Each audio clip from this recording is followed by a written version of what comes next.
ஹாய்ங்க, வணக்கம். இன்றைக்கி சேப்பங்கிழங்கு வச்சு ஒரு செமி கிரேவி தான் செய்ய போகிறோம். எப்படி செய்கிறதுன்னு பார்க்கலாம். இதுக்கு இந்த மாதிரி சேப்பங்கிழங்கு எடுத்து நல்லா கழுவிக்கலாம், மண் இல்லாமல்.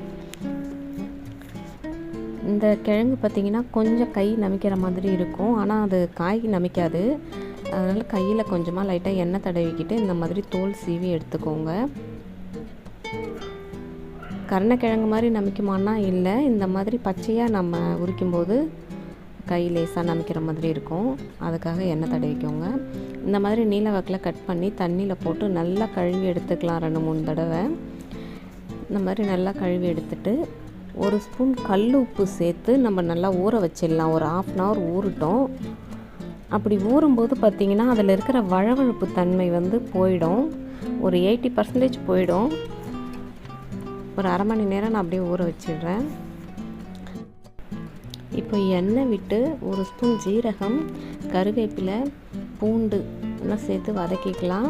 பொடியாக நறுக்கின வெங்காயத்தையும் கூட சேர்த்து நல்லா வதக்கி விட்டுக்கலாம்.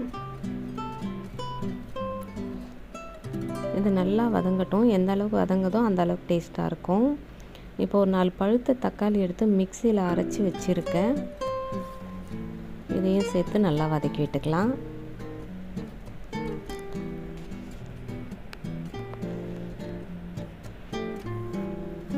இந்த குழம்பு ரொம்ப நல்லா இருக்குங்க. செமி கிரேவியாக தான் வைக்கிறேன்.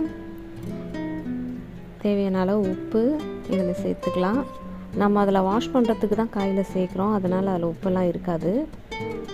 மஞ்சத்தூள் 1 ஸ்பூன், தனியாத்தூள் 1/2 ஸ்பூன், கரம் மசாலா 1 ஸ்பூன், மிளகாய்த்தூள் ஒரு 1/2 ஸ்பூன் அளவுக்கு காஷ்மீரி சில்லி பவுடர் போடுறேன். அது கொஞ்சம் கலர் நல்லாயிருக்கும், அதுக்காக. இப்போ நல்லா வதக்கி விட்டுக்கலாம். நல்லா எண்ணெய் பிரிஞ்சு வர அளவுக்கு வதங்கட்டும்.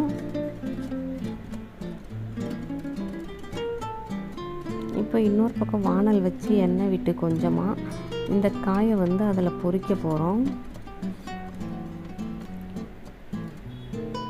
கொஞ்சம் கொஞ்சமாக சேர்த்து நல்லா கொஞ்சம் வதங்குற வரைக்கும் பொரிச்சிக்கலாம். கொஞ்சமாக தான் எண்ணெய் விட்டு இருக்கேன், நிறைய எண்ணெய்லாம் வேஸ்ட் பண்ணல.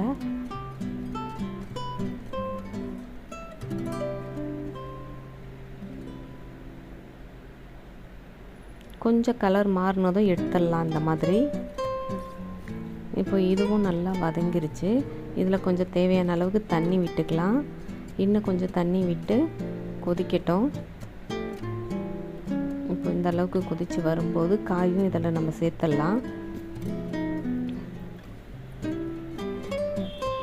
நான் எண்ணெய் கொஞ்சமாக போட்டு வதக்கிறதுனால கொஞ்சம் கொஞ்சமாக காய் சேர்த்து வதக்கிட்டுருக்கேன். இந்த மாதிரி காயும் அதிலே சேர்த்து நல்லா கலந்து விட்டுருங்க. இந்த மாதிரி உப்பு போட்டு கழுவுறதுனால சுத்தமாக வழுவழுப்பு தன்மை இருக்காது. லைட்டாக இருக்கும், ஒரு 90% இருக்காது. இந்த மாதிரி பொரிச்சும் போடுறதுனால ரொம்ப நல்லா இருக்கும். பிடிக்காதவங்க கூட சாப்பிடுவாங்க. இந்த மாதிரி செஞ்சு கொடுத்து பாருங்கள். கொத்தமல்லி தழையை தூவி இறக்கிட வேண்டியது தான். பாருங்கள், ரொம்ப டேஸ்ட்டாக இருந்தது. இந்த மாதிரி நீங்களும் செய்து பார்த்துட்டு எப்படி இருக்குன்னு கமெண்டில் சொல்லுங்கள். தேங்க்யூ.